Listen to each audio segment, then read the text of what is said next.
As a team, yes. I actually do think they're kind of bad in that, you look, they lost Nico, one of the best players of all time, and not only that, but he was a consistent threat, whereas, you know, you have players like Malbs and Heavy God. When you're newer to this high level of CS, I think your B game and your C game are quite weak, meaning when you're not playing your best CS, then you're going to really struggle to actually find consistent output, and that could be hard, I think, for IGLs to deal with if they have a player like Malbs who on one game is just popping everyone's head off, and on another game is really struggling to find openings. However, great IGLs, I think, find ways to activate those players even when they're having a bad game. They can get them kind of into the game with little plays that they know that that player likes or they know that work. And then once they get the confidence rolling, then oftentimes you can get them into a game. I mean, Kerrigan has talked about this. You can get them into a game that they were otherwise kind of getting shut out of, and they might have had a really bad game. I mean, it's just tough in general. And when you replace Nico with Heavy God is a, you know, above a replacement level player, I think, at this level. The problem is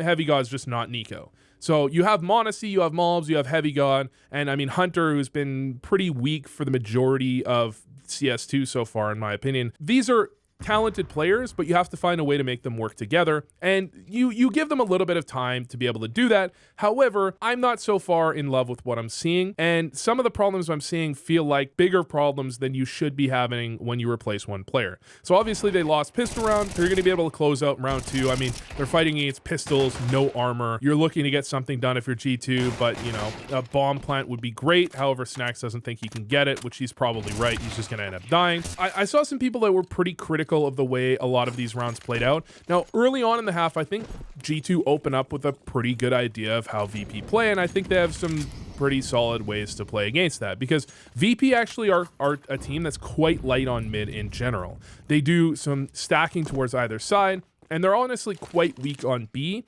And when they are playing solo or when they are playing double on B, one of the things they do quite often is they push into B. So I think the idea where you go fairly quick in towards mid with G2 with Malbs and Snacks. You have m0NESY. m0NESY actually came back to help with some utility. You don't need to worry too much about throwing perfect utility because VP doesn't really play towards mid all that often. And you double up in B apartments so you can make sure that you can trade, you know, if VP does go for these aggressive plays in towards apartments. So, you know, I think this is a reasonable way to play this round, and a reasonable gamble to make on this type of buy where you don't have perfect utility. Knowing the way VP plays, I think this is honestly great.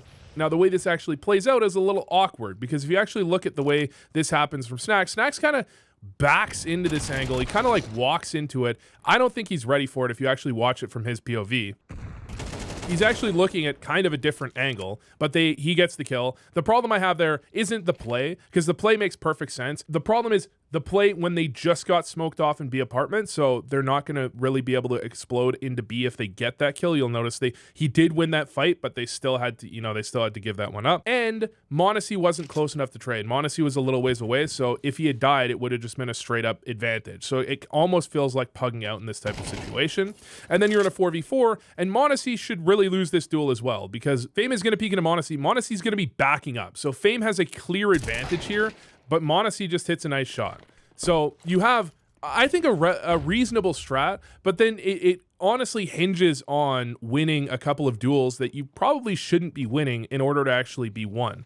And I mean, I guess that's the point. You have G2, you have these high level players, but at the same time, that's just not something I'm a huge fan of. But regardless, round win goes over to G2. And by the way, they lose this half 9-3. 9-3. And the thing is, I think they come into this game with some really good ideas on how to play against VP, but then they struggle to adjust out of it once VP has a good read of the way G2 are playing. So again, they go very quickly out top middle. They have Malbs underpass. They're not worrying too much about the counter attack in mid. Even with that top mid smoke, I mean, there's nobody really actually attacking mid for VP. And in fact, B is almost completely empty. They just have Icy on short and Electronic. I didn't realize Icy wasn't short, actually. They have Electronic jump spotting. I thought he was alone. Okay, you have Malbs still through underpass. And eventually, I mean, this kind of feels like what you do when you're expecting your opponents to have done something, because Malbs is going to toss his nade towards Ticket, and then he's just going to walk through the top con smoke. And that feels like a play you make when you're like worried about something, when you're like, I don't know, this is like a desperation play. And then Snacks just walks into short, Icy's there with the op, he dies. This round just falls apart, and it just feels like, it just feels kind of uncoordinated. I don't know. There must be a reason they played it exactly the way they did, but it just looks bad, honestly. But still, they have a pause, and I actually think they come out of this pause with a really good idea of a play they can actually make in this situation, because they're going to come out of this pause with a force buy where they go for a fast B split up short. And I think this is exactly the type of, gimmick strat that you want to have when you're fighting against when you're fighting an anti-eco. When you try and catch your opponents off guard with the timing, but Icy's in perfect position to deal with this. The smoke comes down in the middle of B site. Icy gets the first shot, and then he's going to nade out the smoke to pick up a second free kill. So you immediately have a massive advantage for VP. And then not only that, Electronic, I thought he had the angle on Hunter, but he simply didn't get the kill. But that's kind of the reality of this type of round. It's just not going to work out every time. Your opponents are sometimes going to counter you. You end up in a 2v4. Malbs picks up 2 very quick kills, and actually Snacks, who's managed to lurk his way through window into CT, turns it into a 1v1, and he's actually got a pretty good chance of winning this round. In fact, he actually will win this round as he peeks into Flit, and Flit's just not quite ready for it. So that's 2 of 3 rounds now picked up for G2, and we're on round 5, right? We're in round 6 now. So they had a pretty good idea of what to do. I mean, that was just kind of saved by individual plays in that 2v4, you have to admit, but that's the point is, you're G2, you have players that can do that type of thing, that can make those rounds work. Into the following round, you don't have a great buy for VP. You have a 5-7, 2 MP9s. This should be another kind of easy conversion, you would think. And they're just going for a fairly standard control play in towards middle. Again, VP are pretty much giving up middle pretty easily. Snacks actually gets flashed to clear the angle this time, which maybe was the point in the previous round, but Malbs, actually, I know that's most likely the point in the first gun round, but Malbs didn't have, Malbs had died. Maybe their plan Bs aren't like as good as I wish they were. But you have Heavy God, who actually has already fired a shot from Palace. And so it honestly looks like, how often do you have a Palace player when you go for a B play? It's actually not that often, because he can't really do anything other than lurk and try and kill rotates. So there's no reason for VP to really expect a B play to be coming out. But would you look at that, a B play is coming out, and Electronic is in a reasonable position, but he can only get 1. So, I mean, that's pretty much the round immediately. And then Heavy God's just kind of sitting around here like, well, I can get some exits maybe, but the round's really just G2's. But from there, G2 don't win another round. The 3-3 is going to be 9-3. And they're going for, it feels like they just keep going for the same shit over and over. I mean, this time around, they're again going for this type of play towards B. They're changing up the pace. Now, this is one where I feel like it kind of falls apart somewhat because of individuals, which is somewhat surprising, but I think that's kind of how it goes, because you have the initial kill from Hunter onto Electronic, so you're trying to pop out B as fast as possible, and they should be communicating that, but Malbs is going to stop, turn, and try and kill Flit. Now, look, okay, this might be a little nitpicky, but I think it's okay. You look at Flit's looking the other direction. This all the way up to here, I think, is fine. But you can't jump on this ledge because he just has an advantage. That's just a misplay. That's just an individual misplay. And I don't think you can necessarily put that on Snacks, but if Malbs is with Snacks, they just win this round. This round is just over. Because once you abandon the first player, now Snacks is like all on his own. If he dies to Icy, this round can get shut down so easily. And not only that, but something happened with Monacy here. He was top mid. He has to go back around to B. So he ends up being super late. Heavy God re-mollies Bench. Bench is already mollied. It's already mollied. The molly he needs to throw is the same one that was thrown on the first gun round that Monacy threw. You bounce it off of here. You molly out this back pillar. If he mollies out this back pillar, they probably win this round. Instead, he re-mollies Bench. Then Icy kills Snacks, and Snacks doesn't have a second player with him. Now the rotate can get here. Basically, what happens with these B plays is if you can stay alive on B, it's so key, because if your teammate is alive on B, then you can get out of market. And once you get out of market, that's the hard part. Getting out of market is where you all die, right? If you can't get out of market, you lose B is an extremely hard site to retake, but if you can, then you can get a couple of kills, which is exactly what they did. Then you end up on a 4v2. Heavy God can't be really blamed for that, and Flamus just finishes it off on a Monacy. But that is like, I don't know, who are you supposed to blame for that round? I think the strat was okay. I mean, there wasn't anything wrong with the strat, and in fact, the strat ended up with them in a 5v4. But then it just completely crumbles from there. And then you have another force buy from G2, which is reasonable, even though, I mean, you win with 3 players. on the CT side, that's where, you know, if they win with 5, maybe you just go for a save and you get a real buy because you're not really going to be able to, you know, attack their economy in quite the same way. They win with 3, I think the idea is still the same. They go for another attack towards B. Would you look at that? Look, I think they're over-attacking B, but at the same time, I mean, other teams do this because it's kind of in the meta recently to play fairly light on B as well. Not only that VP are quite light on middle, but also that playing off of B, playing a solo B player and your short player in ladder, or sometimes opening. So this is what Navi, I think Navi kind of originated this that I remember seeing. Oh my God, Electronic, you gotta get that kill, man. Oh boy, this would have been insane if this was like a back-to-back 2v, like a 2v5 and then a 2v, or a 2v4 and then a 2v5 2 rounds later. That would have been soul crushing. But I mean, a lot of teams are playing off of B. Can you attack B that much though? I'm not sure that that's necessarily the play you want to be making. So far they've pretty much only gone B, but here's the thing. There's a difference between a strat working and winning a round, right? You can have a strat that works, but you still lose the round, or you can have a strat that fails, like some of the G2 strats did, and you can still win the round if you just, you know, hit your shots, right? So the question is, has the strat been working, or has the, you know, have the individuals been hitting shots? Well, in this case, this call ends up working.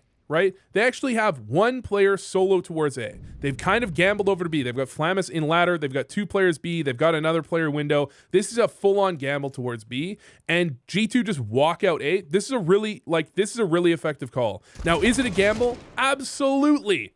Absolutely it's a gamble. But that doesn't make it a bad call, because the things that have gone on in this game have signaled that this might make sense. And then Stacks is just fighting this guy in ladder. Does he need to be fighting this guy in ladder? They're 5v4. Does he need to be fighting this guy jungle, like window? Can't he just be playing lurk and trying to kill the rotates? Because that trades it from what was a 4v4, not a 5v4, because they traded on A. But I mean, they have A site control, then they lose the pressure on middle. So now the CTs, like, I mean, now VP have a really good idea of exactly what's going on, of how they need to retake. If you have that pressure on that mid player, it makes it a lot harder. Now, I can't really fault this death, because that's just a nice play from Icy. I mean, how is Heavy God really supposed to expect that he's got his CT spawn smoke is going to get naded out? But then you end up in a 2v4.